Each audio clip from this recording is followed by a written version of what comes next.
अस्सलाम वालेकुम viewers. Facebook की पहली रेसिपी, वो भी थ्रोट इन्फेक्शन और फ्लू के साथ, जिसमें आपको शायद थोड़ा सा प्रॉब्लम हो रेसिपी को अंडरस्टैंड करने में, लेकिन आप रेसिपी को रिटन फॉर्मेट में देख सकते हैं और फॉलो कर सकते हैं।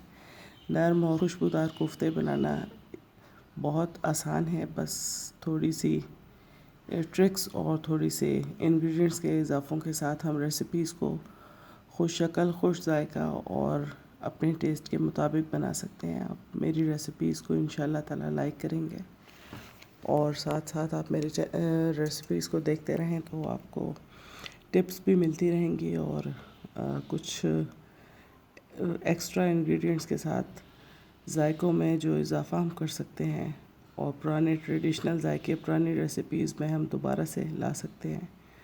आप ज़रूर मेरी रेसिपीज़ को देखते रहें और लाइक करते रहें, शेयर करते रहें। इंशाअल्लाह ताला आपको मेरी रेसिपीज़ पसंद आने वाली हैं। आज मैं आपके साथ शेयर कर रही हूँ कोफ्तों की रेसिपी। इसके लिए जो हमें इंग्रेडिएंट चाहिए, मेन इंग्रेडिएंट है चावल।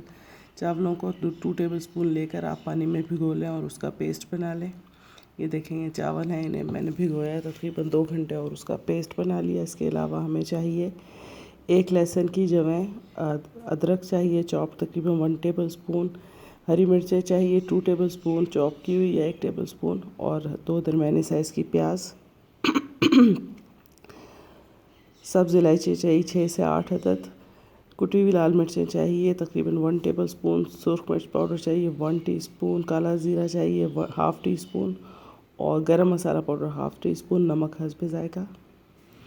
हरा धनिया और पुदीना आप फ्रेश कटा हुआ ले लें। मेरे पास फ्रीज़ हुआ हुआ ईद का मौका था, फ्रेश नहीं रखा जा सकता था। तकरीबन ये भी 2 टेबल स्पून है। और कीमा लिया है हमने बीफ का तकरीबन 1 kg। आप सबसे पहले पिसे हुए चावलों को और ये जो ड्राई मसाले हैं इनको चॉपर में डाल के एक दफ़ा चॉप कर लें, ताकि अगर चावलों में थोड़ी सी कोई रह गई है क्रश होने में कमी, वो पूरी हो जाए। आप इसको एक दफ़ा चॉप करें। बिल्कुल फाइन सा एक पाउडर फॉर्म में मसाला तैयार हो जाएगा, अच्छे तरीके से क्रश हुआ हुआ। अब इसके बाद हम इसमें लहसुन, अदरक, हरी मिर्चें और प्याज शामिल करेंगे।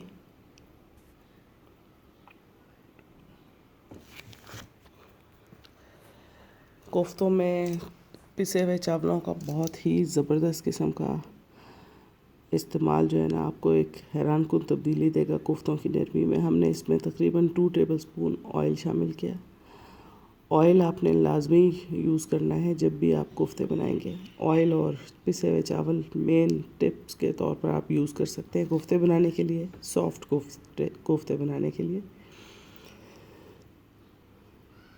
ये देखिए, एक फ़ाइन पेस्ट तैयार हो गया। अब हम इसमें कीमा डालकर उसको भी साथ ही चॉप कर लेंगे। कोफ्ते या सीख कबाब जो भी, या चपली कबाब जो भी आपने बनाने, ध्यान रहे कि कीमा बिल्कुल फ़ाइन पिसा हुआ हो और उसमें रोगनियात भी शामिल हों। बिल्कुल खुश्क कीमे के कोफ्ते या सीख कबाब या चपल कबाब कभी भी नरम नहीं बनते।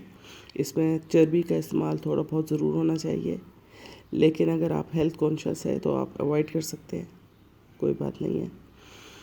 ये देखें, बिल्कुल टेक्सचर इसका थोड़ा सा सॉफ्ट है, फ्लफ़ी है। अब हम इसको अलहदा से एक प्लेट में निकाल लेंगे और इसके बाद हम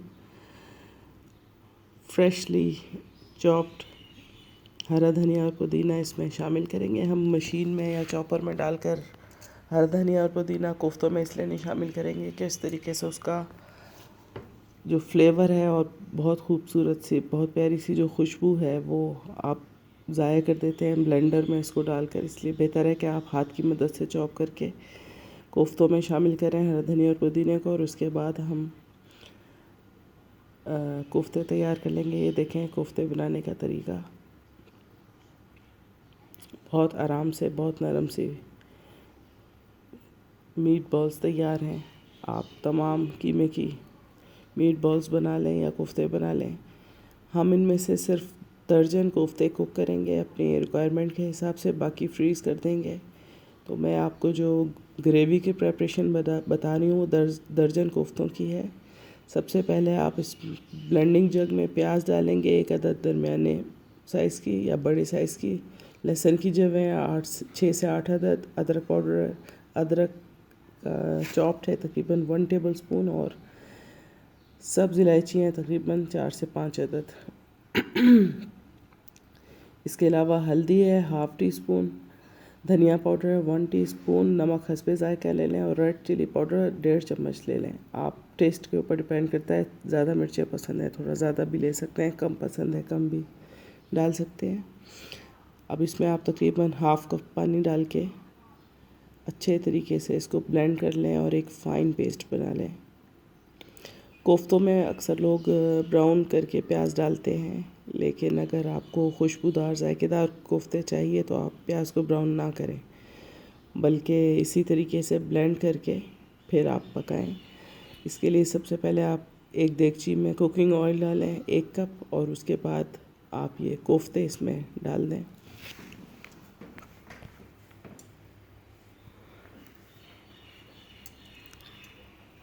बाकी के कोफ्ते हम फ्रीज़ कर लेंगे। 2 अदद इसमें आप तेज़ पत्ते डालें।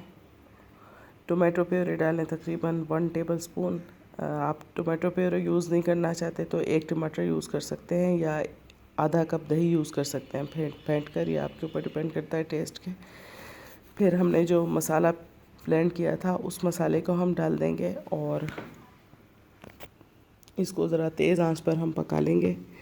कोफ्तों को आप बहुत हल्की सी नरमाई से बहुत एक दूसरे से अलग करें चम्मच की मदद से, बल्कि बेहतर है कि आप देगची को पकड़ के इस तरीके से मूव करें ताकि कोफ्तों की साइड पकने के बाद चेंज हो जाए और ये टूटने से महफूज रहें। ये बहुत ज़्यादा नरम और ज़बरदस्त कोफ्ते बनने वाले हैं, इसलिए हम इनको बहुत एहतियात से पकाएंगे। चम्मच ज़ोर ज़ोर से नहीं हिलाएंगे जब तक कि कोफ्तों का कलर चेंज नहीं हो जाता। ये देखें, मैंने देगची को मूव किया इस तरह से कि कोफ्तों की साइड चेंज हो गई, और जो हमने इसमें मसाले डाले थे वो भी गाढ़े होते गए। तकरीबन 5 मिनट लेंगे कोफ्ते इस तरीके से बनने में। अब हमने ब्लेंडिंग जग में जो मसाला बाकी रह गया था उस ब्लेंडिंग जग में थोड़ा सा पानी डाला, और उसको हमने कोफ्तों के ऊपर फैला दिया। अब हम देगची को कवर कर देंगे और तकरीबन 5 मिनट के लिए तेज़ आंच पर पकाएंगे ताकि जितना भी ऑयल है वो कोफ्तों में से बाहर आ जाए, यानी कि कोफ्ते भुन जाएं अच्छे तरीके से। फिर हम इसको तेज़ आंच पर भून लेंगे ताकि तमाम ऑयल बाहर आ जाए। ये देखें, कोफ्तों में से ऑयल बाहर आ चुका है, खुशनुमा खुश शक्ल।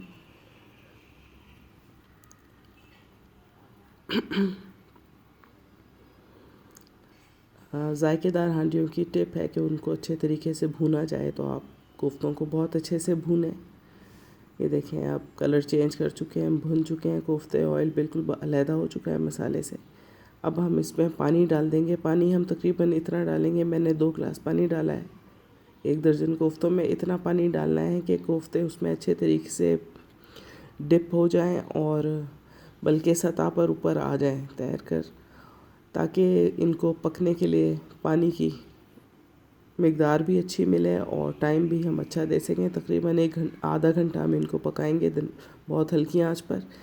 चावलों की वजह से कोफ्ते पकने में नरम होंगे बहुत, क्योंकि चावल जैसे जैसे पकते जाएंगे चावल फूलते जाएंगे इसमें बीच में, और कोफ्ते को नरम करते जाएंगे। यही इसकी बेसिक टिप है। तकरीबन आधा घंटा पकाने के बाद हम इन कोफ्तों को सर्व करेंगे। रिक्वायर्ड फॉर्मेट में हमारी ग्रेवी जो हमने जितनी गाढ़ी रखनी है उतना आप ग्रेवी इसकी रहने दें, बाकी पानी आप इसका खुश्क कर लें और फिर इसको आप सर्व करें। बहुत ही नरम, खुशबूदार, मज़ेदार और जायकेदार कोफ्ते तैयार हैं। मेरी रेसिपीज़ को ज़रूर आप शेयर भी करें फ्रेंड्स एंड फैमिली के साथ, और लाइक भी करें, पॉसिबल है तो स्टार्स भी दें। इंशाअल्लाह ताला आपके साथ अगली बेहतरीन सी एक रेसिपी के साथ और अच्छी हेल्थ के साथ दोबारा मुलाकात होगी। अल्लाह हाफ़िज़।